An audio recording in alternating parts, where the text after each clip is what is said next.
छींक माता की कहानी। एक साहूकार परदेस से आया, रात हो गई तो जंगल में ही रुक गया।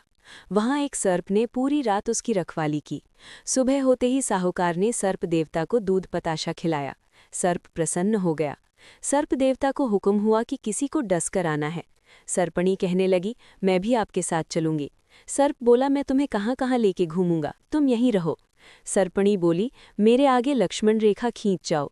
दूसरे सर्प का आना मुझे पसंद नहीं है। सर्प देवता लक्ष्मण रेखा खींच कर गए और थोड़ी देर में दूसरा सर्प आया। सर्पणी उससे हंसी मजाक करने लगी। सर्प देवता के आने का समय होते ही वो भीतर जाकर सो गई। ये सब साहूकार ने देखा तो उसे गुस्सा आया और उसने जाकर सर्पणी को 7 बार चिमटा से मारा और आ गया। सर्प आया तो सर्पणी शिकायत करने लगी कि आपने तो साहूकार की रक्षा की और उसने तो मुझे चिमटा से मारा है। सर्प ने कहा, कुछ तो कारण होगा। पता करने हेतु सर्प पानी के घड़े के पीछे छुप गया।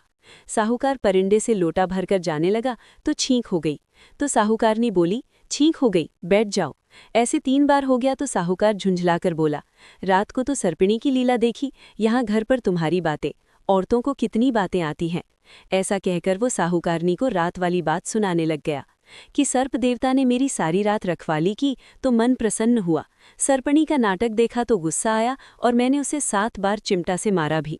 इतनी बात सुनते ही सर्प बाहर आया और प्रसन्न हो बोला, साहूकार मांग, क्या चाहता है। उसके पुत्र नहीं था तो साहूकार ने पुत्र मांगा। सर्प ने उसे आशीर्वाद दिया और घर जाकर क्रोध में सर्पिणी की नाक काट दी।